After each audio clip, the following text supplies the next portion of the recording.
Oi, pessoal, vamos continuar aqui. Então, nós estávamos falando nos documentos previstos pelo artigo 51, que são anexos à petição inicial de recuperação judicial. Então, o último que eu falei foram as certidões dos cartórios de protesto. Agora passamos para algumas relações descritivas que têm que ser elaboradas pela recuperanda, pela equipe, né, de advogados da recuperanda que vai pedir. São algumas relações exigidas pela lei. Primeira delas, relação de credores. Lembra que eu falei para vocês quando a gente for estudar a habilitação de crédito, que na recuperação judicial a primeira relação de credores era apresentada pela recuperação judicial? Pois é. A primeira relação de credores era apresentada pela recuperanda. Então, esse é o momento. Como que é essa relação?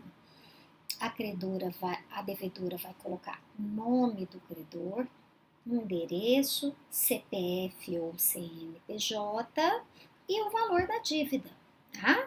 Então, ela vai fazer uma relação mesmo. E, na verdade, ela vai separar, né? São 4 relações.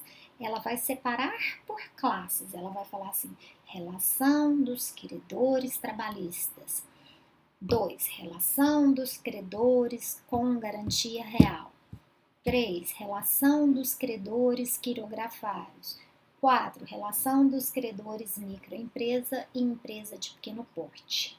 E no final vai colocar o total geral, tá? Então, os credores são separados por classe, tá bom? E outra coisa também, nessa lista, nessa primeira lista, nessa relação de credores geral, eu vou colocar a origem do crédito, né? Assim, é uma duplicata? É um cheque? É um contrato? É um financiamento bancário? É uma cédula de crédito? O que é? Qual é o documento? Qual é o negócio jurídico que fundamenta a dívida? Então, aqui, gente, eu devo colocar todos os meus credores, tudo que eu devo, inclusive os credores fiscais, para a gente ter uma noção, né, do que a empresa deve, tá bom? Para ficar mais fácil, para facilitar o andamento do processo, né, depois você faz uma outra relação de credores sujeitos à recuperação judicial, tá bom? Bom, outra relação que tem que ser feita. Essas relações que eu estou falando para vocês, a lei pede em separado. Uma relação geral de credores para a gente saber todas as dívidas. Outra, relação de empregados. A relação de empregados, gente, tem que vir separada. Por quê? Porque eu já tinha adiantado para vocês em outra oportunidade que os trabalhadores, em razão do princípio da dignidade da pessoa humana, eles são pagos de forma diferenciada. Então a gente tem que olhar essa relação, saber se todo mundo que é trabalhador realmente está lá ou não está lá, né? Para ter uma ideia de quanto que a empresa vai ter que desembolsar em um curto prazo. A lista é do mesmo jeito, nome, né?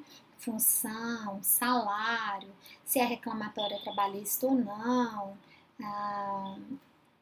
básico também, CPF do empregado, e é isso. Nessa relação, gente, são só os empregados que têm vínculo empregatício realmente. Não está prestador de serviço, não está terceirizado, nada disso. Bom, uma outra relação que é exigida é a relação dos bens dos administradores e dos controladores da empresa. Esse requisito é bastante criticado pela doutrina. Por quê? Porque a empresa está pedindo recuperação judicial, não existe motivo para que os sócios, os administradores, diretores apresentem sua relação de bem. Mas justifica-se esse requisito em caso das sociedades de responsabilidade ilimitada. Uma vez que está lá, não houve inconstitucionalidade, então a gente vai ter que apresentar a relação dos bens dos administradores e dos controladores da empresa, né? Então aqui eles ficam um pouco expostos, os donos da empresa, porque eles têm que declarar tudo que eles têm no seu nome de pessoa física. A quarta relação que a empresa vai ter que fazer é de processos de ações judiciais. Todas as ações judiciais que já foram protocoladas, que já estão em andamento, todas aquelas ações que o devedor seja parte ou como autor ou como réu, devem estar nesta relação. Então, eu vou falar quem são as partes da ação, qual a natureza da ação e qual é o valor da causa. E a última relação é uma relação de contas bancárias e aplicações financeiras. Eu tenho que fazer uma relação de onde eu tenho conta bancária, qual é o valor que está lá aplicado, qual é o valor bloqueado, por exemplo, mas a lei não definiu qual é o período, né, que eu tenho que fazer essa relação de contas bancárias. Geralmente faz-se dos últimos 30 dias, junta-se os extratos de todas as contas bancárias e aplicações financeiras. Bom, por último, e não menos importante, está o item 3.14, análise da petição inicial.